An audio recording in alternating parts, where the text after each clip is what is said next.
Welcome. मैं राधा कृष्ण आप लोगों का स्वागत करता हूं। दुनिया के बहुत सारे देशों ने एक स्कीम चलाना शुरू किया है, यूनिवर्सल बेसिक स्कीम। आम भाषा में ये कहें कि हर नागरिक को, आपको, हर इंसान को, चाहे वो गरीब हो, चाहे वो अमीर हो, चाहे वो छोटा हो, चाहे वो बड़ा हो, सबको एक बेसिक इनकम देने की बात की जा रही है। यूनिवर्सल बेसिक इनकम, सबको एक आधारभूत इनकम देने की बात की जा रही है। दुनिया के कई सारे देशों ने, जैसे फिनलैंड, कनाडा, युगांडा, ब्राज़ील वगैरह ने इसकी शुरुआत की है।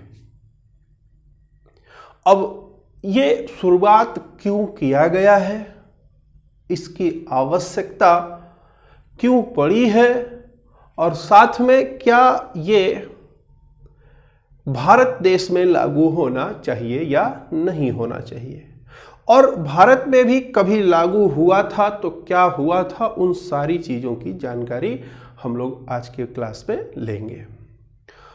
तो सबसे पहली चीज़, थोड़ी देर के लिए सोचिए अगर कि आपको, आपके पूरे परिवार को, सबको एक बेसिक इनकम से फॉर एग्जांपल 5,000 रुपये महीने हर इंसान को मिलने लग रहा है, तो क्या होगा? फ्री में मिल रहा है, कोई क्वेश्चन नहीं पूछा जा रहा है, कोई कंडीशन नहीं दिया जा रहा है, सरकार के द्वारा सीधे आपके खाते में पैसा ट्रांसफर कर दिया जा रहा है। ये स्कीम लाई गई है और दुनिया के तमाम अर्थशास्त्रियों ने ये कहा है कि ये सिचुएशन इनएविटेबल है, यानी कि इसको टाला नहीं जा सकता है। देर सवेर दुनिया के सभी देशों को इसको अपनाना पड़ेगा। तो आइए बढ़ते हैं सबसे पहले सवाल पर कि आखिर में क्यों यूनिवर्सल बेसिक स्कीम की आवश्यकता है।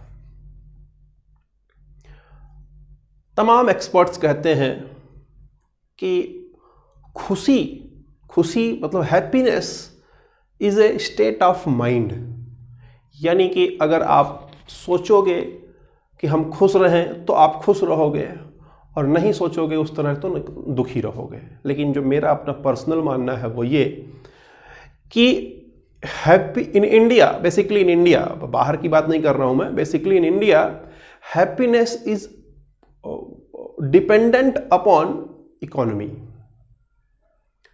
किसी के पास अगर पैसा है तो मोर ओवर 90% लोग खुश हैं, और नहीं है तो प्रॉब्लम में है। अगर मेरी इस बात से आप इत्तेफाक नहीं रखते हैं तो उन लोगों से मिलिए जो 2 वक्त की रोटी नहीं जुटा पा रहे हैं, उन लोगों से मिलिए, उन माँओं से मिलिए जिनके बच्चे भूख के कारण मर रहे हैं, उन परिवारों से मिलिए जो दवा नहीं करा पा रहे हैं, इलाज नहीं करा पा रहे हैं, तो आपको समझ आएगा कि हैप्पीनेस स्टेट ऑफ माइंड है या हैप्पीनेस इकोनॉमी पर डिपेंड करती है। कई सारे ऐसे कारण हैं जिनको मैं एक एक करके बताऊंगा कि क्यों आखिर में ये होना चाहिए, क्यों यूनिवर्सल बेसिक स्कीम या यूनिवर्सल बेसिक इनकम होनी चाहिए, यानी कि सबके खाते में एक मिनिमम अमाउंट जाना चाहिए। तो सबसे पहली चीज, मैं स्थितियों को मैं आपको दिखाऊंगा। पहली स्थिति, क्या ये ऐसा नहीं है कि भारत के 80% घरों में अगर कोई एक आदमी हॉस्पिटलाइज्ड हो गया तो उस फैमिली का सारा सेविंग खत्म हो जाता है? यानी आम भाषा में कहें तो एक आदमी अगर हॉस्पिटलाइज हुआ तो परिवार पूरा रोड पर आ जाता है, आम भाषा में कहें। दूसरी कंडीशन की मैं बात कर रहा हूं, जो सिचुएशन है मैं उसकी बात कर रहा हूं। अगर लोगों को पैसा मिलने लगेगा तो ये सारे सिचुएशन दूर होंगे। एक इंडिपेंडेंट महिला, आप सोचो कि आपकी माँ अगर इंडिपेंडेंट आत्मनिर्भर होती इकोनॉमी के रूप में, यानी कि उसको एक पैसा मिल रहा होता हर महीने, तो आपके विकास में क्या और चीजें जुड़ी होती या नहीं जुड़ी होती, आपका डेवलपमेंट और बेहतर तरीके से हुआ होता या नहीं हुआ होता। एज ए स्टूडेंट बात करेंगे तीसरे पॉइंट पर। अगर आपको हर महीने एक बेसिक पैसा मिलने लगे सरकार से बिना किसी क्वेश्चन के, तो आपकी जो स्ट्रेस है वो खत्म होगी या नहीं होगी। फिर आपकी जो पढ़ाई है उस पर जो उसमें गूढ़ तत्व होते हैं, देखिए अभी क्या है कि लोग पढ़ रहे हैं सिर्फ नौकरी पाने के लिए। हमारे देश में पढ़ाई का सिस्टम लॉर्ड मैकाले लेके आया था, जो लोगों को नौकर बनाना चाहता था। आधुनिक शिक्षा पद्धति की बात मैं कर रहा हूं, और हम लोग उसी को अपनाए हुए हैं और नौकर ही बने रहने वाली पढ़ाई कर रहे हैं। हम लोग ऐसा भी कर सकते थे कि हम लोग रिसर्च करके नई नई चीज़ों को खोज कर सकते हैं, ऐसा टैलेंट हमारे देश में है। लेकिन रोजी रोटी के अभाव में लोग ऐसी पढ़ाई करते हैं जहां पर लोग नौकर बन जाएं।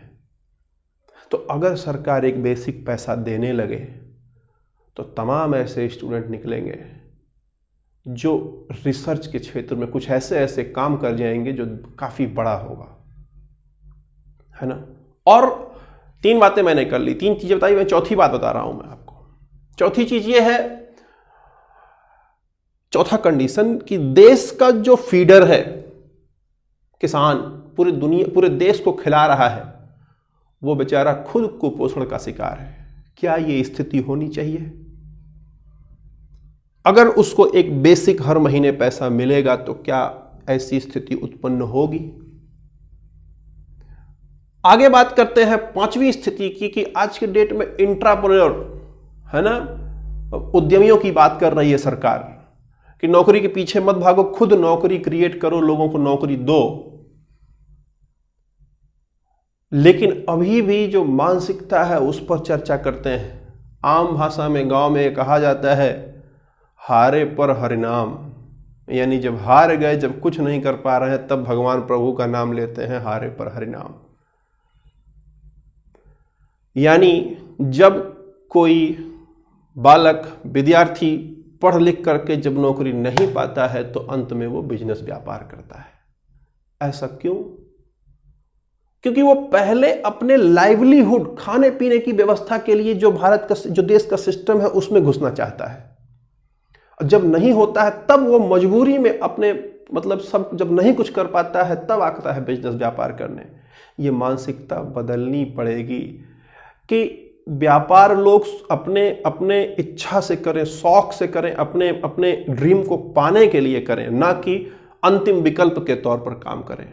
ये कब होगा? तब होगा जब देश की प्रत्येक जनता के पास सिक्योरिटी हो कि अगर मेरा बिजनेस प्लान या जो भी है वो सफल नहीं हुआ तो जीने खाने की समस्या नहीं रहेगी। और है कारण, और है क्यों होनी चाहिए ये यूनिवर्सल बेसिक स्कीम। ऊपर से चलता है, अगर ऊपर से 100 रुपए चला तो यकीन मानिए मेरा 85 रुपए बीच में लोग खा जाते हैं, 15 रुपए लोगों को मिलता है, आम जनता को। अमीर और अमीर होता जाता है, गरीब और गरीब होता जाता है। डिबेट्स में मैंने ये देखा है, ये मैंने अध्ययन भी किया है कई किताबों में। लोग ये पूछते हैं कि आखिर में समस्या क्या है? क्या जो देश का विकास हो रहा है उस विकास से आप संतुष्ट नहीं हैं? क्या जो विकास हो रहा है वो विकास में जो गरीब तबके के लोग हैं, क्या उनका फायदा नहीं हो रहा है? तो ध्यान दीजिए, जो ग्रोथ हो रहा है वो कितना हो रहा है आज के डेट में वो प्रश्न है ही नहीं। मेरे हिसाब से जो प्रश्न है वो ये कि क्या ग्रोथ जो विकास है वो समावेशी हो रहा है कि नहीं हो रहा है, सबका विकास हो रहा है कि नहीं हो रहा है, कि केवल जुमलेबाजी हो रही है कि सबका साथ सबका विकास। क्या वास्तव में सबके विकास पर ध्यान दिया जा रहा है, या केवल पैसा ऊपर से चलता है तो नीचे जो है दूध बोध मिलता है और ऊपर सारे के सारे लोग खा जाते हैं। तो ये जो सारी समस्याएं हैं,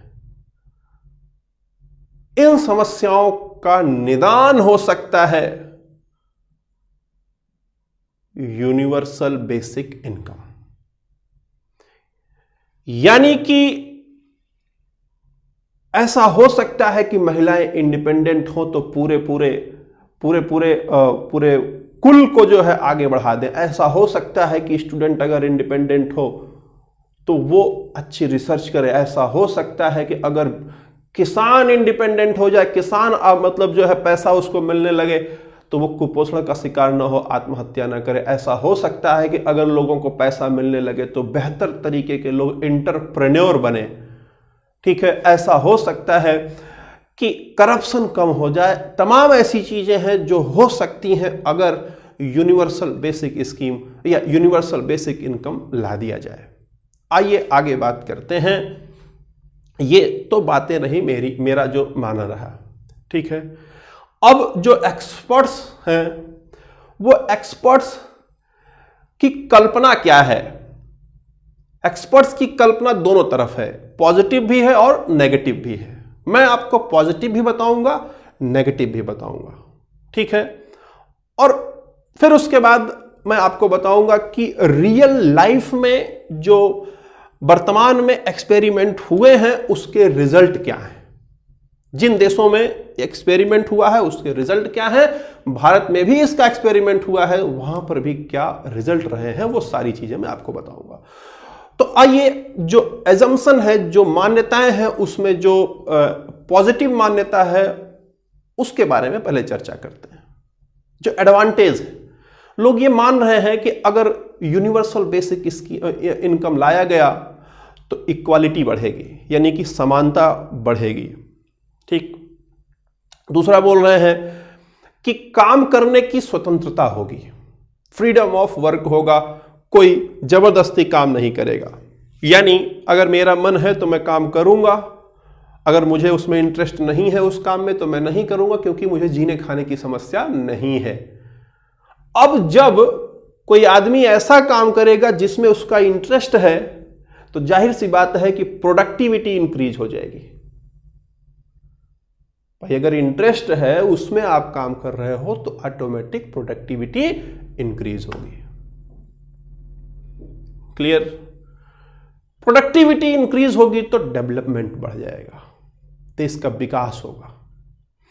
आगे कहा जा रहा है कि अगली मान्यता है कि एजुकेशन जो होगा उसमें विद्यार्थियों का परफॉर्मेंस काफी बढ़ जाएगा।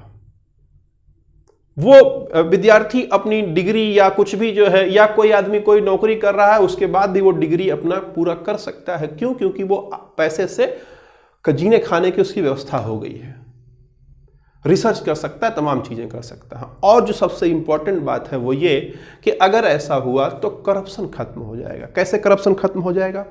अभी क्या है कि तमाम तरीके के नियम कानून बनाए जाते हैं केवल ये जानने के लिए कि किसको दिया जाए किसको ना दिया जाए, और उसमें किसको दिया जाए और किसको ना दिया जाए उस चक्कर में तमाम तरीके के करप्शन होते हैं।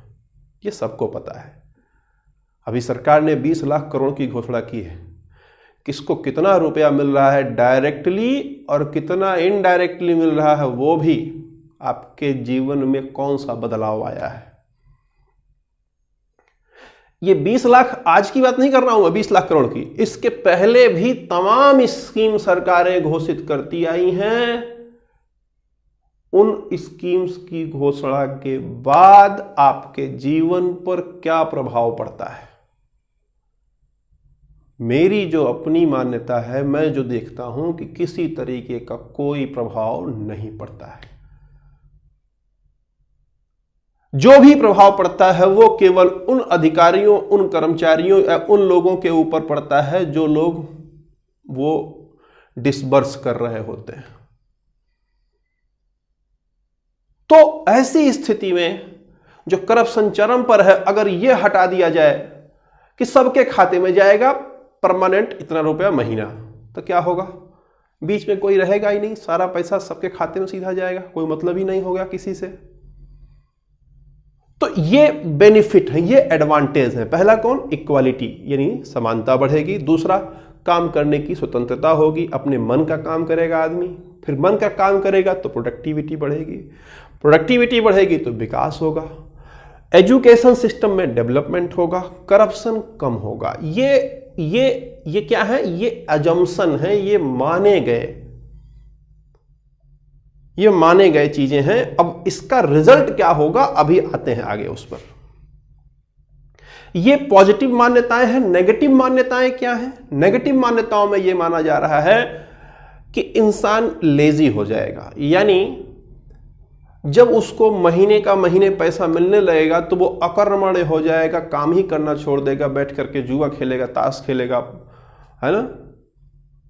दूसरी बात ये बोला गया कि जनता ओवर डिपेंडेंट हो जाएगी फिर, यानी कि जनता फिर हमेशा सरकार के ऊपर निर्भर रहेगी, सरकार के पैसे का इंतजार करेगी, खुद से काम नहीं करना चाहेगी। और जब कभी ऐसी स्थिति आएगी कि सरकार वहन नहीं कर पा रही है तो पूरी सामाजिकता कोलैप्स कर जाएगी, सब खत्म हो जाएगा।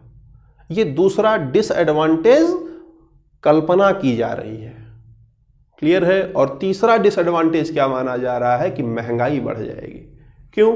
क्योंकि जब लोगों के पास पैसा हो जाएगा, सबके पास पैसा पहुंचेगा हर महीना, तो लोगों की परचेजिंग क्षमता बढ़ जाएगी, लोग ज्यादा खरीदेंगे, लोगों के पास पैसा ज्यादा होगा तो महंगाई बढ़ जाएगी, क्लियर है। तो एक तरफ आपको एडवांटेज बताया मैंने जो कल्पना की जा रही है, और दूसरी तरफ मैंने डिसएडवांटेज बताया। एडवांटेज में इक्वालिटी है, यानी समानता है, फ्रीडम ऑफ वर्क है, प्रोडक्टिविटी है, एजुकेशन है और करप्शन है, ठीक है।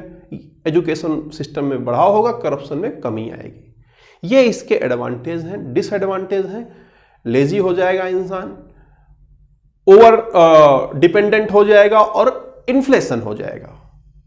तो अब आप दोनों चीजें देख चुके हैं। आपके हिसाब से आप कमेंट बॉक्स में जरूर कमेंट करके बताइए कि आपके हिसाब से क्या सही है। एडवांटेज इसके ज्यादा हैं बेहतर, या आप क्या कल्पना कर रहे हो कि इसके डिसएडवांटेज ज्यादा है? आप अपने हिसाब से कमेंट करिएगा।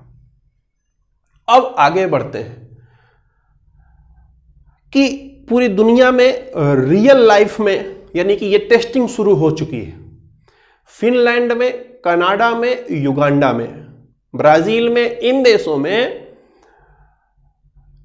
यूनिवर्सल बेसिक इनकम शुरू किया जा चुका है।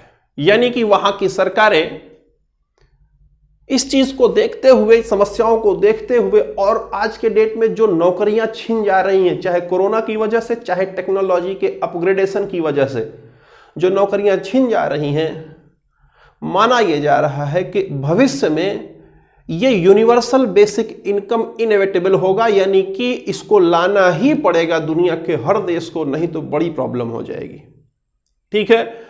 तो फिनलैंड, कनाडा, युगांडा ने लेकर, जब फिनलैंड, कनाडा और युगांडा लेकर के आए हुए हैं इस स्कीम को, वहां पर क्या निकल करके आया कि लोगों का हेल्थ और हैप्पीनेस में इंक्रीमेंट हुआ, यानी कि लोगों का स्वास्थ्य अच्छा हुआ, लोगों की खुशी अच्छी हुई, लोग खुश रहे, लेकिन लोगों की नौकरियों में कोई बदलाव नहीं आया।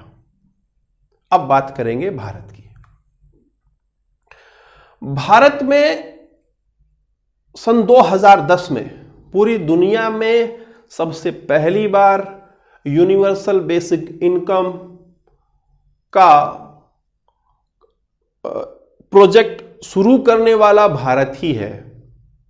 2010 में मध्य प्रदेश में 20 गांवों को चुना गया। 20 गांव में से 8 गांव को, ध्यान दीजिएगा, 20 गांव में से 8 गांव को शामिल किया गया कि इनके लोगों को हर महीने पैसा दिया जाएगा, और 12 गांव को बिना पैसा दिए हुए दोनों को क्लस्टर बनाए गए, यानी कि 12 गांव को पैसा नहीं दिया जाएगा और 8 गांव को पैसा दिया जाएगा। जिन 8 गांवों को पैसा दिया गया वहां यह मिला कि खाने पर लोग पैसा खर्च किए हैं खूब, स्वास्थ्य उनका बढ़ा, स्वास्थ्य उनका अच्छा हुआ। और जिन गांव में हर महीने पैसा दिया गया वहां उस गांव के विद्यार्थियों का परफॉर्मेंस 68% बढ़ गया तुलना में जहां पैसा नहीं दिया गया था। स्वच्छता उस गांव में बढ़ गई जिस गांव में लोग पैसा पा रहे थे। और तो और जिस गांव में लोगों को पैसा मिल रहा था हर महीने, उन लोगों ने 1 साल के अंदर में अपना बिजनेस डबल कर लिया। यानी कि जो लोग बेरोजगार बैठे थे उन लोगों ने छोटी छोटी कोई दुकान, कोई कुछ खोल लिया। इस प्रकार लोगों की जो बचत थी पहले, उस बचत की 3 गुना बचत उन लोगों को होने लगी। यानी भारत के केस में जो डिसएडवांटेज की बात की जा रही थी, वो भारत में डिसएडवांटेज कि लोग लेजी हो जाएंगे, डिपेंडेंट हो जाएंगे, ऐसा कुछ भी देखने को नहीं मिला सन 2010 में। तो भारत के केस में तो यह आउटकम काफी पॉजिटिव रहा। अब सवाल यह उठता है कि क्या इसे सरकार को लागू करना चाहिए या नहीं। ठीक, अगर यह सवाल उठ रहा है तो सबसे बड़ा सवाल यह उठेगा कि पैसा आएगा कहां से, इतना पैसा आएगा कहां से कि सबको पैसा दिया जाए हर महीने। तो ध्यान देंगे मेरी बात, तमाम रिसर्चर ने यह बताया कि अगर आप ये समझते हैं कि इसको टाला जा सकता है या इसके बिना देश को चलाया जा सकता है, तो आने वाले सालों में ऐसा संभव नहीं होगा। और यह भी बताया कि जीडीपी का अगर 10% आप इसमें निवेश करते हो इस स्कीम में, तो सबको एक बेहतर जीवन जीने भर का पैसा मिल जाएगा सबको। और गवर्नमेंट पहले से ही लगभग 4% जीडीपी का तमाम स्कीमों में देती है, लेकिन उसका किसी को कुछ फायदा डायरेक्ट मिल नहीं पाता है। तो क्यों ना ऐसा हो कि 10% सरकार अपने जीडीपी का, देश के जीडीपी का 10% क्यों ना डायरेक्ट बेनिफिट स्कीम के तहत यूनिवर्सल बेसिक इनकम में डाले। अगर ऐसा होता है तो यकीन मानिए कि तमाम समस्याएं जो लोगों की हैं वो काफ़ी हद तक खत्म हो जाएंगी। ये जो 20 लाख करोड़ रुपए दिया गया अभी सरकार के द्वारा, उसमें से आपको क्या मिल रहा है, किधर से मिल रहा है, जरूर कमेंट करिएगा और अपनी राय जरूर व्यक्त करिए 2 बातों पर। पहला, जो मैंने अभी इसके पहले बोला था कि एडवांटेज ज़्यादा है या डिसएडवांटेज ज़्यादा है, और दूसरा, क्या ये स्कीम भारत में लागू होनी चाहिए या नहीं होनी चाहिए। इन दोनों बातों पर आप जरूर कमेंट करिएगा। अगर मेरा काम आपको अच्छा लगा हो तो इसको जरूर शेयर करिएगा, अधिक से अधिक लोगों तक पहुंचाइएगा इसको, क्योंकि वीडियो बनाने में मेहनत लगता है। अधिक से अधिक लोगों तक अगर आप पहुंचाते हैं तो लोग अपनी राय इस पर व्यक्त करेंगे। उम्मीद करते हैं कि आपको चीज़ें समझ में आई होंगी।